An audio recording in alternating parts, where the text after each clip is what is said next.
Hey, well, hello to everyone out there in YouTube land. I hope that everybody's doing well. I'm doing pretty good. Thank you so much for asking. I wanted to come really quickly to encourage us in our circles. Don't have yes men and no men in your circles. Don't have people in your circles who always agree with you. They always agree with you, and they never uh, really tell you the truth. They're because you need people in your life who disagree with you. People cannot be, even in a marriage or any relationship, nobody should always agree.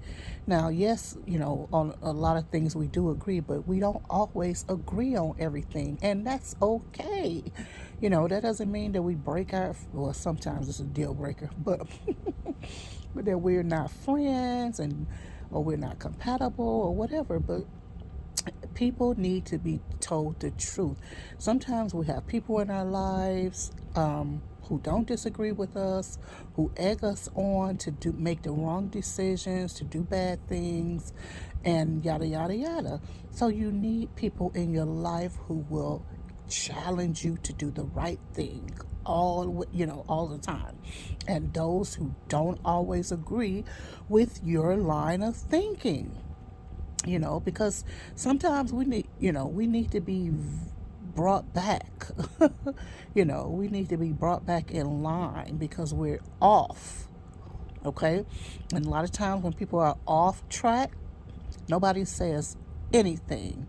They have gone completely off the rails, and it sometimes winds up as a tragedy, a very tragic situation.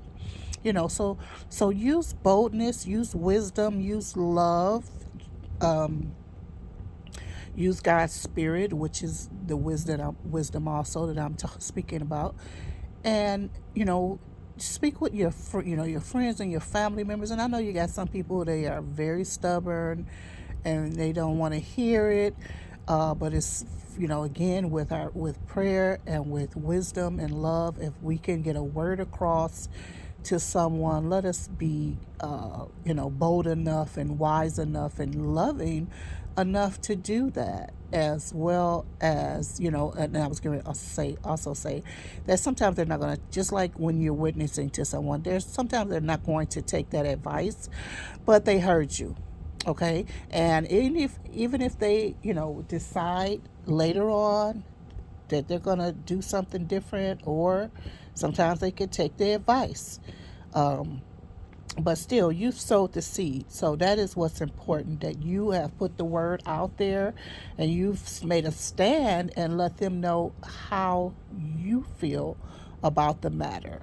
And then sometimes people who are reasonable, they're going to sit back and reflect, think about what has been said, and they might make the right decision, and they might not, but still that information is there, and it's there for the next time, because sometimes some of us we're hard-headed. Okay, we have to run into that brick wall before we concede or heed, so some, they've heard it, they've erred, but they come back, just like the prodigal son. The prodigal had to come back. So sometimes your friend, a family member, or whoever, could even be you. You'll come back.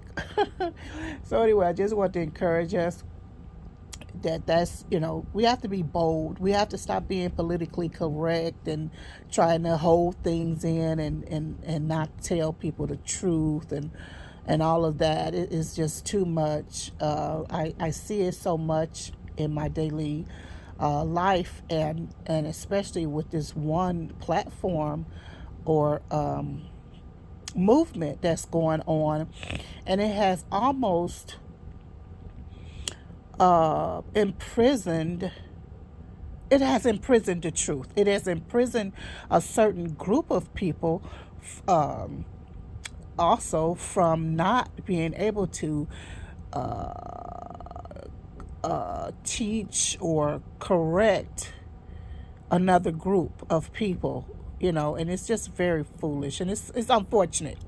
It's really unfortunate because what's happening, just like when you spare the rod, you're going to do what? Spoil the child.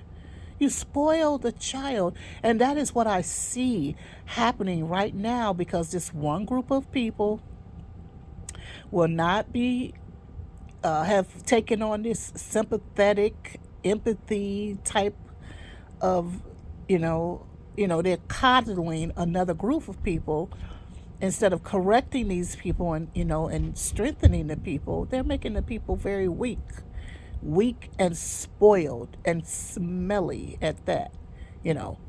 So anyway, just wanted to put that out there. So hope that everybody's doing well. Talk to you later. Bye bye for now.